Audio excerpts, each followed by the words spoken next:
আজ 5ই জুলাই রবিবার জানিয়ে দেব আজকের বাছাই করা 40টি তাজা সংবাদ। খবরের শুরুতেই হেডলাইন্স। কেন মমতাকে ছাড়লেন চন্দ্রিমা? প্রশ্ন শুনে কি বললেন মমতার একসময়ের ছায়াসঙ্গী? ইছামতির তীরে বুলডোজারের তাণ্ডব, একের পর এক অবৈধ হোটেল গুড়িয়ে দিল প্রশাসন। তেলে চিনি থাকা থেকে ইঞ্জিনের ক্ষতি, E20 পেট্রোল নিয়ে 10 ভ্রান্ত ধারণা ভাঙল কেন্দ্র। 20 জুলাই থেকে শুরু সংসদের বাদল অধিবেশন, একাধিক বিতর্কিত বিল নিয়ে উত্তাল হওয়ার সম্ভাবনা। কাঁটাতার পেরিয়ে তামিলনাড়ুতে 50 বাংলাদেশিকে ট্রেনে তুলে বাংলায় পাঠাচ্ছে বিজয় সরকার। ক্ষমতার মদে চুর নির্লজ্জরা, ককরোচ জনতা পার্টির আন্দোলনে যোগ দিয়ে মোদী সরকারকে ধুয়ে দিলেন মহুয়া। আনুগত্যে প্রশ্ন তুললেন দিদি, অভিমানে তৃণমূলের সব পদ ছাড়লেন চন্দ্রিমা, প্রকাশ্যে বিস্ফোরক দাবি। চন্দ্রিমার ইস্তফার পর রাজ্য সভানেত্রীর দায়িত্ব নিলেন মমতা, সাধারণ সম্পাদক মদন ও কুণাল। আমার মৃত্যু কামনা করছে, কিন্তু আমি এখনো বেঈমানদের নিশানা মমতার। কাদের নাম করলেন জানেন? বেকারদের জন্য সুখবর, অক্টোবর থেকে শুরু হচ্ছে যুব শক্তি প্রকল্প। কারা পাবেন 3000 টাকা? এই সরকার এসেই পুলিশের তলব পেয়েই 180 ডিগ্রি ঘুরে গেলেন হুমায়ুন, উচ্চশিক্ষামন্ত্রীকে সরাসরি নিশানা। মেট্রোপলিটনের তৃণমূল ভবনে তালা, ঋতব্রত, ফিরাদ, অরূপদের বিরুদ্ধে থানায় কুণালরা। গত 5 বছর বিরোধীদের বলতে দেওয়া হয়নি, আর গত 1.5 মাসে নওসাদের নিশানার সামনে কে, আড়ালেই বা কে? পালাবদলের 2 মাস পর হার স্বীকার মমতার, মুখ্যমন্ত্রী শুভেন্দুকে শুভেচ্ছা কালীঘাট তৃণমূল সুপ্রিমোর। মুখ্যমন্ত্রীর নামে সামাজিক মাধ্যমে আপত্তিকর মন্তব্য, দুর্গাপুরে গ্রেপ্তার তৃণমূল কর্মী। দলীয় প্রতীক ও সংগঠন কার? বিদ্রোহীদের পাল্টা চালে নজিরবিহীন সাংগঠনিক পদক্ষেপ তৃণমূল নেত্রীর। বাইরে নয়, জেলে থাকা উচিত, নাম না করে কাকে বিঁধলেন দিলীপ? বড় চাল চেলে দিলেন মমতা, ঋতব্রতরা নতুন ভবন দখল করতেই কালীঘাট তৃণমূল ফিরে গেল কোথায়? দারুণ চমক। রেশন কার্ড বাতিলের প্রক্রিয়া শুরু, কোন কোন শর্তে নাম কাটা যাবে দেখে নিন তালিকা। আমি গ্রেপ্তার হলে 100 থেকে 120 জন গ্রেপ্তার হবেন, থানায় ঢোকার আগে হুঁশিয়ারি হুমায়ুনের। কাশী বিশ্বনাথ মন্দিরের জওয়ানের বন্দুক থেকে হঠাৎই চলল গুলি, তারপর যা ঘটল। রাতারাতি ভোলবদল, তৃণমূল নেতার বাড়ির ছাদে উঠছে বিজেপির পতাকা। তারপর রাম মন্দিরের চুরির ঘটনায় তোলপাড়, নীরবতা ভাঙল RSS, মোদির সঙ্গে কথা বজরং দল নেতার। যশোর রোডে টোটো নয়, প্রশাসনের বিরুদ্ধে ফুঁসছেন চালকরা। মহারাষ্ট্রে প্রবল বৃষ্টিপাতে প্রাণ গেল 5 জনের, মুম্বাইয়ের রাস্তাঘাট জলের তলায়, জারি রেড অ্যালার্ট। থানায় হাজিরা দিয়েই হুমায়ুন বুঝে গেছেন মুখ্যমন্ত্রী শুভেন্দুকে। কি বললেন? পিস্তল হাতে তৃণমূল ছাত্রনেতার ছবি ভাইরাল হতেই শোরগোল, তীব্র রাজনৈতিক বিতর্ক, গ্রেপ্তারির দাবিতে সরব বিজেপি। ডিম হামলার পর মহুয়ার ফেসবুক লাইভ, সপাটের জবাব দিতে গিয়ে পুরনো সব কেলেঙ্কারি ফাঁস করলেন অগ্নিমিত্রা পাল। 1.5 কোটি লক্ষ্মীর ভাণ্ডারের প্রাপকদের বঞ্চিত করেছে বিজেপি সরকার, অন্নপূর্ণা ভাণ্ডার নিয়ে এবার সুর চলালেন মমতা। যখন এতগুলো দপ্তর হাতে ছিল তখন অভিমান হয়নি চন্দ্রিমাকে কটাক্ষ কুণালের? এতক্ষণ শুনছিলেন সংবাদ শিরোনাম, এবার শুনবেন বিস্তারিত খবর। চন্দ্রিমা ভট্টাচার্যের তৃণমূলের সব পদ থেকে ইস্তফার খবর ঘিরে তীব্র রাজনৈতিক জল্পনা। মমতা বন্দ্যোপাধ্যায়কে চিঠি লিখে দল ছাড়ার সিদ্ধান্ত জানিয়েছেন বলে সূত্রের দাবি। ফিরহাদ হাকিম ও অরূপ বিশ্বাসের পর এই ঘটনায় নতুন করে চর্চা শুরু হয়েছে তৃণমূলের অন্দরের সমীকরণ নিয়ে। এই ভিডিওতে জানুন চন্দ্রিমার রাজনৈতিক সফর, ইস্তফার সম্ভাব্য কারণ এবং পশ্চিমবঙ্গের রাজনীতিতে এর সম্ভাব্য প্রভাব। শেষ পর্যন্ত দেখুন সম্পূর্ণ প্রতিবেদন। ইছামতির তীরে বুলডোজারের তাণ্ডব, একের পর এক অবৈধ হোটেল গুড়িয়ে দিল প্রশাসন। টাকিতে একের পর এক অবৈধ হোটেল নির্মাণ ভেঙে ফেলা হচ্ছে আদালতের নির্দেশ মেনে। ইছামতি নদীর তীরে প্রশাসনের পক্ষ থেকে অবৈধ নির্মাণ ভাঙার কাজ চলছে। এই নিয়ে বিজেপি নেতা অরবিন্দ মণ্ডল বেশ কয়েকটি কথা জানালেন। কোথায় তৃণমূলের কাউন্সিলররা? শুক্রবার সরকার দেশের E20 ইথানল বিল্ডিং পেট্রোলের সঙ্গে 20% ইথানল কর্মসূচি নিয়ে সোশ্যাল মিডিয়ায় ছড়িয়ে পড়া তথাকথিত ভুল তথ্যের বিরুদ্ধে বিস্তারিত জবাব দিয়েছে। এতে অতিরিক্ত জল ব্যবহার, ইঞ্জিনের ক্ষতি, বীমা বাতিল এবং পরিবেশগত ক্ষতির মতো দাবিগুলি প্রত্যাখ্যান করা হয়েছে। পেট্রোলিয়াম ও প্রাকৃতিক গ্যাস মন্ত্রক 10 দফা স্পষ্টীকরণে জানিয়েছে যে এই কর্মসূচি, যার আওতায় পেট্রোলে 20% পর্যন্ত ইথানল মেশানো হয়, তা বৈজ্ঞানিক গবেষণা, আন্তর্জাতিক অভিজ্ঞতা এবং নিয়ন্ত্রক সুরক্ষা ব্যবস্থা দ্বারা সমর্থিত। 1 লিটার ইথানল উৎপাদনে 10,000 লিটার জল খরচ হয়, এমন দাবি প্রত্যাখ্যান করে মন্ত্রক জানিয়েছে যে সংসদের বাদল অধিবেশন শুরু হতে চলেছে 20 জুলাই থেকে, চলবে 13ই আগস্ট পর্যন্ত। শনিবার এই ঘোষণা করেছেন কেন্দ্রীয় সংসদীয় বিষয়ক মন্ত্রী কিরেন রিজিজু। এক্স পোস্টে তিনি লেখেন, ভারত সরকারের সুপারিশে মাননীয় রাষ্ট্রপতি শ্রীমতী দ্রৌপদী মুর্মুজি সংসদের উভয় কক্ষের বাদল অধিবেশন ডাকার অনুমোদন দিয়েছেন। অধিবেশন শুরু হবে 2026 সালের 20 জুলাই এবং চলবে 13ই আগস্ট পর্যন্ত। এখানে জাতীয় গুরুত্বপূর্ণ বিষয়গুলিতে অর্থপূর্ণ বিতর্ক, আলোচনা এবং সিদ্ধান্ত নেওয়া হবে। গত সপ্তাহে বেশ কয়েকটি সংসদীয় প্যানেল বৈঠক করেছে। এদিকে এই অধিবেশনের আগে একটি বিতর্কিত বিল নিয়ে তোড়জোড় শুরু হয়েছে। বিতর্কিত 130তম সংবিধান সংশোধনী বিলটি পরীক্ষা করার জন্য গঠিত জয়েন্ট পার্লামেন্টারি কমিটি সম্ভবত 17 জুলাই তাদের রিপোর্ট পেশ করবে। ইঙ্গিত মিলেছে বিলের সবচেয়ে বিতর্কিত অংশটি সম্ভবত বাদ দেওয়া হচ্ছে না। ডিটেক্ট ডিলিট ডিপোর্ট কোনোভাবেই ভারত সরকারের এই নীতি থেকে যে বাংলায় বিজেপি সরকার সরে আসবে না তা ইতিমধ্যে স্পষ্ট করে দিয়েছেন মুখ্যমন্ত্রী শুভেন্দু অধিকারী। এবার সে পথেই তামিলনাড়ুর জোসেফ বিজয়ের সরকার। বাংলাদেশে অনুপ্রবেশকারী সন্দেহে 50 জনকে আটক করা হয় তামিলনাড়ুতে। কড়া পুলিশের নিরাপত্তায় এবার তাদের পাঠানো হচ্ছে পশ্চিমবঙ্গে। উত্তর 24 পরগনার হরিদাসপুর সীমান্তে বিএসএফের হাতে তুলে দেওয়া হবে ওই 50 জনকে। সংবাদ মাধ্যমের খবর অনুযায়ী তিরুচিরাপল্লী স্টেশন থেকে হাওড়া এক্সপ্রেসে তাদের তোলা হয়। একেবারে কড়া নিরাপত্তার মোড়কে নির্ধারিত কোচে ওই 50 জনকে পশ্চিমবঙ্গে নিয়ে আসা হচ্ছে। সর্বভারতীয় সংবাদ মাধ্যমকে তামিলনাড়ু পুলিশ জানিয়েছে, রাজ্যের বিভিন্ন জায়গা থেকে ওই 50 জনকে আটক করা হয়। এরপর তাদের সালেম জেলার আট্টুর মহকুমা কমপ্লেক্সের মধ্যে অবস্থিত বিশেষ শিবিরে রাখা হয়েছিল। দিল্লির যন্তর মন্তরে চলমান ককরোচ জনতা পার্টির আন্দোলনে যোগ দিয়ে মোদী সরকারের বিরুদ্ধে তীব্র ক্ষোভ উগরে দিলেন তৃণমূল কংগ্রেসের সাংসদ মহামৈত্র। প্রশ্নপত্র ফাঁস, শিক্ষা ব্যবস্থার বিপর্যয় এবং বেকারত্ব ইস্যুতে বিগত 2 সপ্তাহ ধরে দিল্লির রাজপথে আন্দোলন চালাচ্ছেন দেশের যুব সমাজ ও ছাত্রছাত্রীরা। তাদের সমর্থনে এবং অনশনরত বিশিষ্ট পরিবেশকর্মী তথা শিক্ষাবিদ সোনম ওয়াংচুকের পাশে দাঁড়িয়ে যন্তর মন্তরের মঞ্চ থেকে কার্যত অগ্নিবর্ষণ করলেন মহুয়া। কেন্দ্রীয় শিক্ষামন্ত্রী ধর্মেন্দ্র প্রধানকে সরাসরি নিশানা করে তার মন্তব্য, আমাদের সন্তানদের রক্ত দিয়ে ওর জন্মদিনের কেক তৈরি হতে পারে না। সম্প্রতি সুপ্রিম কোর্টের প্রধান বিচারপতির এক বিতর্কিত মন্তব্যের পরিপ্রেক্ষিতে গড়ে ওঠা ব্যঙ্গাত্মক রাজনৈতিক মঞ্চ ককরোচ জনতা পার্টির এই আন্দোলন ইতিমধ্যেই জাতীয় রাজনীতিতে শোরগোল ফেলে দিয়েছে।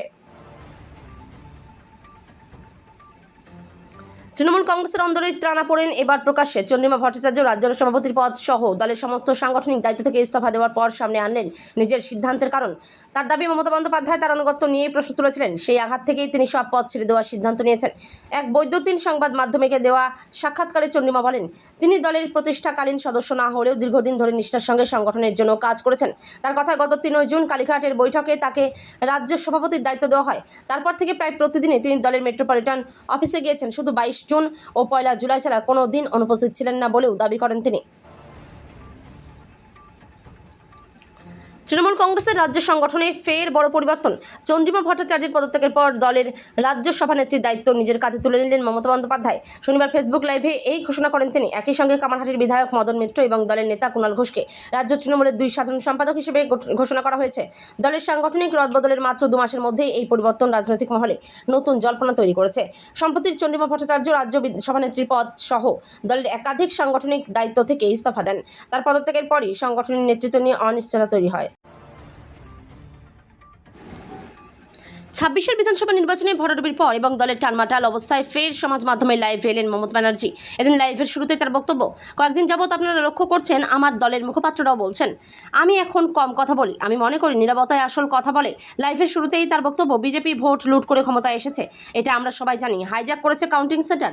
এমন সন্ত্রাস শুরু হয়েছে, আমাদের কর্মীদের বিরুদ্ধে মামলা না থাকা সত্ত্বেও, আদালতের নির্দেশ না থাকা সত্ত্বেও তাদের বিরুদ্ধে চুরি, ডাকাতি, ধর্ষণের অভিযোগ এনে জেলবন্দি করা হচ্ছে। মমতার কথায় যারা তৃণমূল কংগ্রেসের প্রতীকে জিতেছেন, আমার স্বাক্ষর করা প্রতীকে জিতেছেন, তারা বলছেন 2023 সালের পর থেকে নাকি এই পার্টির কোনো অস্তিত্ব নেই। 2027 সালের অক্টোবরে আবার আমাদের নির্বাচনের কথা। তাহলে 2026 সালে কেন ভোটে দাঁড়ালেন? বেকার যুবক যুবতীদের আর্থিক স্বনির্ভরতার লক্ষ্যে এবার নতুন দিশা দেখাতে চলেছে রাজ্য সরকার। পূর্ববর্তী সরকারের যুবশক্তি প্রকল্পের পরিবর্তে এবার চালু হতে চলেছে নতুন প্রকল্প যুবশক্তি ভরসা। রাজ্যের অর্থমন্ত্রীর সাম্প্রতিক বাজেট পেশের পর থেকে এই প্রকল্পের রূপরেখা নিয়ে তৈরি হয়েছে ব্যাপক কৌতূহল। ভাতার পরিমাণ ও বিভাজন। এই নতুন প্রকল্পের আওতায় বেকারদের মাসিক ভাতার পরিমাণ বৃদ্ধি করা হয়েছে। সূত্রের খবর, প্রকল্পের শর্তাবলী অনুযায়ী সফল স্নাতক বেকার যুবক যুবতীরা প্রতি মাসে 3000 টাকা করে ভাতা পাবেন। আন্ডার গ্র্যাজুয়েট যারা স্নাতক নন তাদের জন্য নির্ধারিত মাসিক ভাতার পরিমাণ 2000 টাকা। ফের সমূর্তিতে হুমায়ুন। রেজিনগরে হাজিরার আগে ছুট চলালেন হুমায়ুন কবির। শুক্রবার শক্তিপুরে হাজিরা না দিলেও তার আজ রেজিনগরে পুলিশে হাজিরায় নওদার বিধায়ক। এদিন বাড়ি থেকে বেরিয়ে সাংবাদিকদের মুখোমুখি হয়ে ঝাঁঝালো কটাক্ষ ছুড়ে দেন আমজনতা উন্নয়ন পার্টির সুপ্রিমো। হুমায়ুন বলেন, নির্বাচনের সময় মন্তব্য করেছিলাম, তখন কেন আমার বিরুদ্ধে কোনো ব্যবস্থা নেয়নি? কারণ আমি তখন তৃণমূলদের বলছিলাম এখন সরকারে আসতেই ব্যবস্থা। তাদের উচ্চশিক্ষা মন্ত্রীও এরকম মন্তব্য করেছেন। তার বিরুদ্ধে কোনো ব্যবস্থা নেওয়া হয়েছে? আমাকে বোম মেরে উড়িয়ে দেওয়ার হুমকি দিচ্ছে, গালিগালাজ করছে, আমি হাতে চুরি পরে বসে নেই। মুখ্যমন্ত্রী শুভেন্দু অধিকারীর হুঁশিয়ারির পরই উস্কানিমূলক মন্তব্যের অভিযোগে রেজিনগর ও শক্তিপুর মুর্শিদাবাদের 2 থানা থেকে হাজিরা নোটিশ পৌঁছেছিল গত মঙ্গলবার। বাড়িতে পৌঁছেছিল পুলিশ। শক্তিপুর ও রেজিনগর থানার নোটিশ পেয়েছিলেন আমজনতা উন্নয়ন পার্টির সুপ্রিমো হুমায়ুন কবির। সেই সময় সুর নরম থাকলেও আজ শনিবার হাজিরার আগে সমূর্তিতে হুমায়ুন কবির। মেট্রোপলিটনে তৃণমূলের দলীয় কার্যালয়ে তালা ঝুলানোর অভিযোগে ঋতব্রত বন্দ্যোপাধ্যায়, ফিরাদ হাকিম, অরূপ রায়, সন্দীপন সাহা, প্রসূন বন্দ্যোপাধ্যায় এবং বিপ্লব রায়ের বিরুদ্ধে প্রগতি ময়দান থানায় অভিযোগ দায়ের করল কালীঘাটপন্থী তৃণমূল নেতৃত্ব। শুক্রবার রাতে থানায় গিয়ে অভিযোগ জমা করলেন কুণাল ঘোষ, মদন মিত্ররা। দলীয় কার্যালয়ে বেআইনিভাবে তালা ঝুলিয়ে দখলের চেষ্টা করা হয়েছে বলে উল্লেখ রয়েছে সেখানে। থানা থেকে বেরিয়ে কুণাল ঘোষ বলেন, তৃণমূল ভবনে তালা দিতে যারা এসেছিল তারা সরকারের বি টিম। তার দাবি, পরিকল্পিতভাবে দলীয় সংগঠনে অস্থিরতা তৈরির চেষ্টা চলছে। শুক্রবার দুপুরে আচমকায় মেট্রোপলিটনের ওই দলীয় কার্যালয়ে পৌঁছে যান ঋতব্রত বন্দ্যোপাধ্যায়ের নেতৃত্বাধীন তৃণমূলের বিধায়করা। ছিলেন ফিরাদ হাকিম, সন্দীপন সাহা, জাভেদ খান, আকরুজ্জামান সহ একাধিক বিধায়ক। বৈঠক করার পর কার্যালয়ের মূল ফটকে তালা ঝুলিয়ে তারা বেরিয়ে যান। বিধানসভার ভেতরে একজন বিধায়কের আইনি অধিকার কতটা, কোন কোন বিষয়ে বিধায়কদের মত নিতে সরকার বাধ্য, দলত্যাগ করলে সংসদীয় রীতিতে কী শাস্তি হতে পারে, বিধানসভার অভ্যন্তরে একজন অধ্যক্ষের ভূমিকা কী, পশ্চিমবঙ্গ বিধানসভার বিধায়কদের সেই পাঠ দিতে লোকসভার অধ্যক্ষ ওম বিড়লার নেতৃত্বে রাজ্যে হাজির 7 জন ভিন্ন রাজ্যের থেকে আসা অধ্যক্ষরা। আজ শুক্রবার বিশ্ব বাংলা কনভেনশন সেন্টারে বিধায়কদের দুদিনের কর্মশালা উপলক্ষে যেন চাঁদের মেলা। মুখ্যমন্ত্রী শুভেন্দু অধিকারীর উপস্থিতিতে কনভেনশন সেন্টারে দুদিনের কর্মশালাতে হাজির হয়েছিলেন শাসক বিরোধী 2 শিবিরের বিধায়করা। হাজির ছিলেন আইএসএফ বিধায়ক নওশাদ সিদ্দিকীও। কি বললেন কর্মশালায় এসে? 26 বিধানসভা নির্বাচনে তৃণমূলের ভরাডুবির পর প্রাক্তন মুখ্যমন্ত্রী মমতা বন্দ্যোপাধ্যায় বলেছিলেন, এই ফলাফল তিনি মানেন না, তিনি হারেননি। এই যুক্তিতে মুখ্যমন্ত্রী পদ থেকে ইস্তফা দিতে রাজভবনেও যাননি তিনি। তারপর পেরিয়েছে 2 মাস। এই সামান্য সময়ে ভেঙে চুরমার হয়ে গিয়েছে তৃণমূল। দলের এই ভাঙনের মরশুমে অবশেষে হার স্বীকার করে নিলেন মমতা বন্দ্যোপাধ্যায়। শনিবার ফেসবুক লাইভে মুখ্যমন্ত্রী শুভেন্দু অধিকারীকে শুভেচ্ছা জানালেন তিনি। পাশাপাশি মানুষের কাজ করলে পাশে থাকার আশ্বাসও দিয়েছেন। ছাত্র রাজনীতি থেকে উঠে এসেছিলেন মমতা বন্দ্যোপাধ্যায়, তারপর গড়ে তুলেছিলেন তৃণমূল কংগ্রেস। দীর্ঘ লড়াইয়ের পর বাম সাম্রাজ্যের পতন হয়েছে তার হাতেই। তারপর দীর্ঘ 15 বছর মুখ্যমন্ত্রীর কুর্সিতে 26 বিধানসভা নির্বাচনের ফল প্রকাশের আগে পর্যন্ত তিনি ভাবতেও পারেননি বাংলার মানুষ তার দিক থেকে মুখ ফেরাতে পারেন। কিন্তু ভাবনা আর বাস্তবের যে বিস্তর ফারাক। সামাজিক মাধ্যমে রাজ্যের মুখ্যমন্ত্রী শুভেন্দু অধিকারীর নামে আপত্তিকর মন্তব্য। গ্রেপ্তার তৃণমূল কর্মী, ধৃতের নাম মোহাম্মদ আশরাফ। চাঞ্চল্যকর ঘটনাটি ঘটেছে দুর্গাপুরে। ঘটনাটি নিয়ে এলাকার বিজেপি কর্মী সমর্থকদের মধ্যেও ক্ষোভ ছড়িয়েছে। পুলিশ পরিস্থিতির দিকে নজর রাখছে। দুর্গাপুরের বেনাচিতি এলাকার মসজিদ মহল্লার বাসিন্দা মোহাম্মদ আশরাফ। সম্প্রতি আশরাফ তার সোশ্যাল মিডিয়া অ্যাকাউন্ট থেকে একটি পোস্ট করেছিলেন। অভিযোগ, সেই পোস্টে তিনি রাজ্যের মুখ্যমন্ত্রী শুভেন্দু অধিকারীর নামে আপত্তিকর মন্তব্য করেছিলেন। পাশাপাশি শান্তিকুঞ্জ এলাকা তার উপস্থিতি নিয়েও বিতর্ক মন্তব্য করা হয়েছে বলে অভিযোগ। যদিও সেই সব পোস্টের সত্যতা যাচাই করেনি আমাদের চ্যানেল। তৃণমূল কংগ্রেস কর্মীর ওই পোস্ট এলাকার বিজেপি কর্মী সমর্থকদের নজরে এসেছিল। এরপরই ক্ষোভ বাড়ে এলাকায়।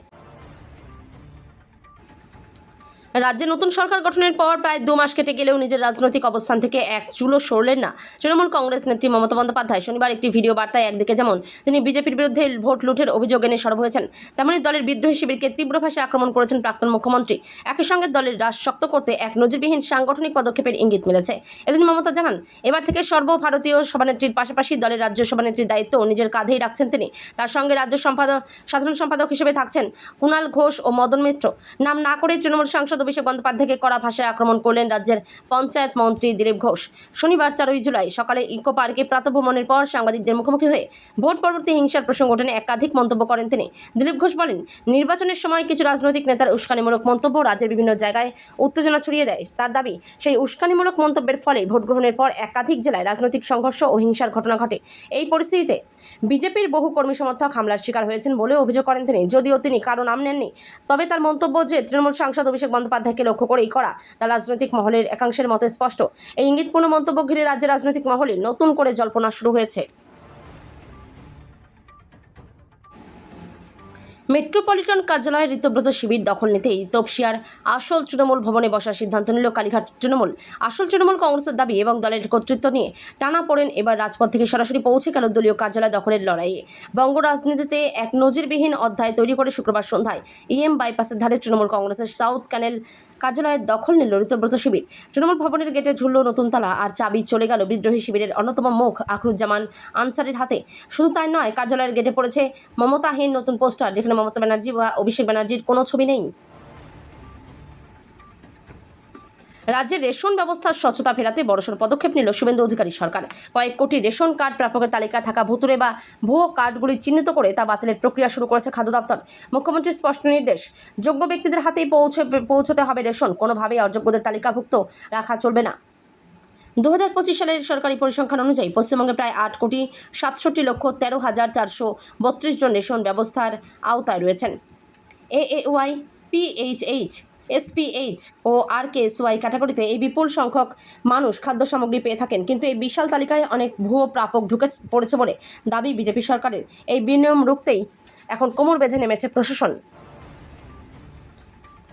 সেটা মন্তব্য ঘিরে দায়ের হওয়া মামলায় অবশেষে রেজিনগর থানায় হাজিরা দিলেন আমজনতা উন্নয়ন পার্টির নেতা হুমায়ুন কবির। শনিবার সকাল 11:30টার আগেই থানায় পৌঁছন তিনি। থানায় ঢোকার আগে ফের চ্যালেঞ্জের সুর শোনা যায় হুমায়ুনের গলায়। তিনি বলেন, আমি গ্রেপ্তার হলে আরও 100 থেকে 120 জন স্বেচ্ছায় গ্রেপ্তার হবেন। তিনি বলেন, আমি গ্রেপ্তার হলে আরও 100 থেকে 120 জন স্বেচ্ছায় গ্রেপ্তার হবেন, তালিকা প্রস্তুত রয়েছে। তার এই মন্তব্য ঘিরে নতুন করে জল্পনা শুরু হয়েছে রাজনৈতিক মহলে। প্রশ্ন উঠছে, তাহলে কি বিতর্কিত মন্তব্যের মামলায় গ্রেপ্তারির আশঙ্কা করছেন হুমায়ুন কবির, নাকি আগাম রাজনৈতিক চাপ তৈরি করতেই এমন বার্তা দিলেন তিনি? এই নিয়েই শুরু হয়েছে আলোচনা। সব থেকে এবার বিস্ফোরক সব তথ্য হাতে আসতে শুরু করেছে। বৃহস্পতিবার তার যে ল্যাপটপটি পুলিশ উদ্ধার করেছিল, সেটি খোলার পর থেকেই একের পর এক চাঞ্চল্যকর নথির সামনে আসছে বলে তদন্তকারী সূত্রে জানা গিয়েছে। তদন্তকারীদের দাবি, এই ল্যাপটপ থেকে দেবরাজের বিপুল অঙ্কের আর্থিক লেনদেনের হিসাব পাওয়া গিয়েছে। শুধু তাই নয়, ডিসি গ্লোবাল নামে একটি সংস্থার মাধ্যমে প্রভাব খাটিয়ে বিপুল পরিমাণ জমি কেনাবেচা করা হয়েছিল, তারও বেশ কিছু গুরুত্বপূর্ণ তথ্য এখন পুলিশ অফিসারদের হাতে। বর্তমানে এই সমস্ত নথিপত্র এবং ট্রানজ্যাকশন খতিয়ে দেখছেন তদন্তকারী আধিকারিকরা। কেন্দ্র সরকার সম্প্রতি ইপিএফ স্কিম 2026 চালু করে দেশের প্রভিডেন্ট ফান্ড ব্যবস্থায় বড় পরিবর্তনের সূচনা করেছে। 29শে জুন সরকারি গেজেটে প্রকাশিত এই নতুন নিয়মের মাধ্যমে 1952 সালের পুরনো স্কিমের পরিবর্তে আরও সহজ, আধুনিক এবং ডিজিটাল পরিষেবা চালুর লক্ষ্য নেওয়া হয়েছে। প্রায় 8 কোটি সক্রিয় ইপিএফও গ্রাহক এই পরিবর্তনের সুবিধা পাবেন বলে আশা করা হচ্ছে। তবে এই সংস্কারের মাঝেই একটি তথ্য জানার অধিকার আবেদনের জবাবে সামনে এসেছে উদ্বেগজনক তথ্য। 2026 সালের 31শে মার্চ পর্যন্ত দেশে 30.91 লক্ষ নিষ্ক্রিয় ইপিএফ অ্যাকাউন্টে প্রায় 9,330 কোটি টাকা অব্যবহৃত অবস্থায় পড়ে রয়েছে, যা এখনও প্রকৃত দাবিদারদের হাতে পৌঁছয়নি। তথ্য অনুযায়ী 2025 অর্থবর্ষের তুলনায় পরিস্থিতির কিছুটা উন্নতি হয়েছে। 2025 সালের 31শে মার্চ পর্যন্ত যেখানে নিষ্ক্রিয় ইপিএফ অ্যাকাউন্টের সংখ্যা ছিল 31.83 লক্ষ, এক বছর পরে তা কমে হয়েছে 30.91 লক্ষ। ক্লাসেই এক ছাত্রীর স্মৃতিতে সিঁদুর পরিয়ে দিচ্ছে এক ছাত্র, ভিডিওই তোলা হয়। মুহূর্তের মধ্যে তার সামাজিক মাধ্যমে ছড়িয়ে পড়তেই তীব্র চাঞ্চল্য ছড়িয়েছে দক্ষিণ দিনাজপুর জেলার গঙ্গারামপুরের একটি হাইস্কুলকে ঘিরে। যদিও ভাইরাল ভিডিওর সত্যতা যাচাই করেনি আমাদের চ্যানেল, কিন্তু স্কুলের নাম জড়িয়ে যাওয়ায় ক্ষোভে ফেটে পড়েন অভিভাবকরা।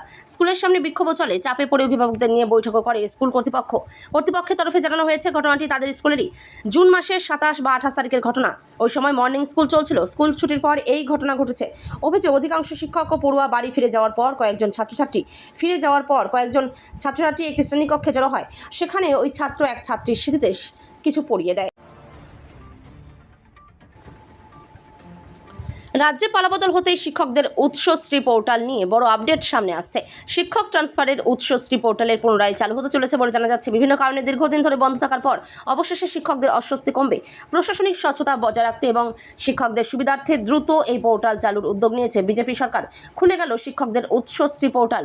জানিয়ে রাখি, উৎসশ্রী পোর্টালের মাধ্যমে মেডিকেল গ্রাউন্ড, জেনারেল ট্রান্সফার এবং মিউচুয়াল ট্রান্সফারের আবেদন গ্রহণ করা শুরু করছে ইতিমধ্যেই।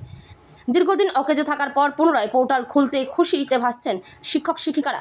শিক্ষকদের কথা মাথায় রেখে উৎসশ্রী পোর্টাল পুনরায় চালু হওয়া নিঃসন্দেহে রাজ্য সরকারের একটি বড় পদক্ষেপ।